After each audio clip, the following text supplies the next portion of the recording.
देखिए, अमेरिका को ईरान की बड़ी धमकी। खबर है जहां अमेरिकी हमले का जोरदार जवाब देंगे और हमारी सेनाएं युद्ध के लिए तैयार है। ईरान ने एक बार फिर दोहराया, पहले से ज्यादा खतरनाक हमले होंगे।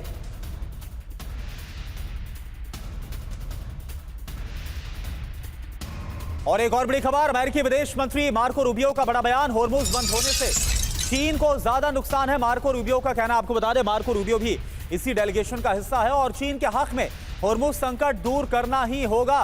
तो आप देखिए, चीन पर भी एक तरीके से इस बयान के जरिए दबाव बनाने की कोशिश। सुनिए बोल क्या रहे हैं मार्को रूबियो।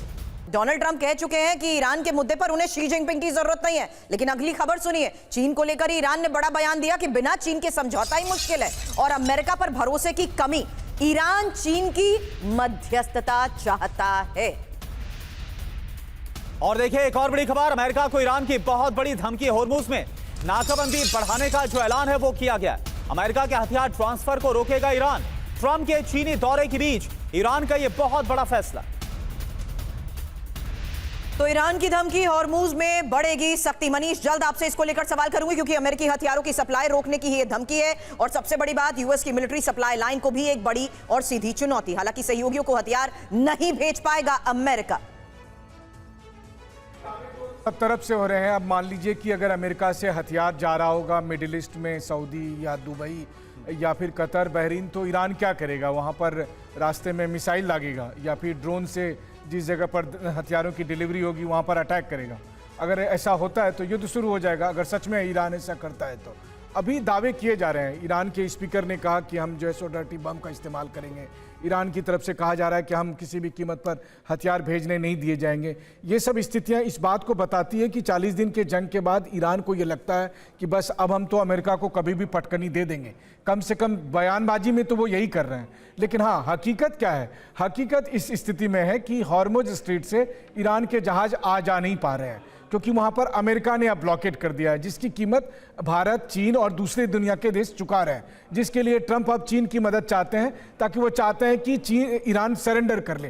तो ऐसी स्थिति में साफ तौर पर है कि ईरान को ये देखना पड़ेगा कि बिना जंग लड़े अगर वो सारे मुद्दों का समाधान करा लेते हैं तो ये वाकई में उनकी जीत होगी। लेकिन अगर उन्होंने हमले जारी रखे तो नुकसान होगा। मनीष, क्योंकि वक्त बहुत कम है, आखिर पाराशर में हमारे साथ हैं।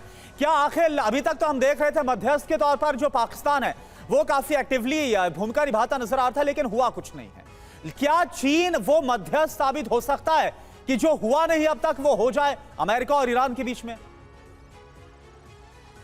देखिए, पाकिस्तान कोई मध्यस्थता नहीं कर रहा था, वो तो एक पपेट था। बिल्कुल, वो तो अपनी एक जगह प्रोवाइड कर रहा था कि आ जाओ, होता है यहाँ मेरी जगह पर बैठ जाओ और यहाँ होता है आपस में बातें कर लो। वो हम पाकिस्तान को हम उस तरीके से कंसिडर नहीं करेंगे।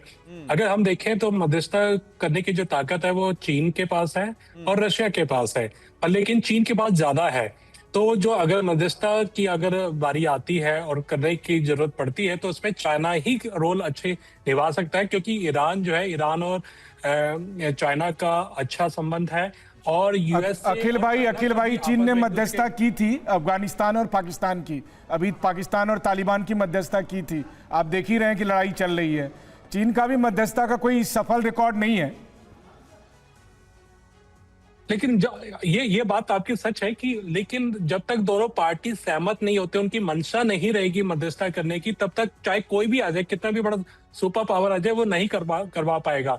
तो और मेरा ये भी मानना है कि आप इसको ये क्यों कहते हैं कि अमेरिका और ईरान के बीच में मध्यस्थता? हम इजराइल को बार बार क्यों भूल जाते हैं? इजराइल का होना बहुत जरूरी है। जब तक इजराइल नहीं होगा, मुझे लगता है कि इसका समाधान नहीं निकलेगा। तो तीनों पार्टीज का बैठना बहुत इंपॉर्टेंट है, तभी मध्यस्थता हो पाएगी, तभी इसका समाधान निकल पाएगा। हम बार बार इजराइल को भूल जाते हैं।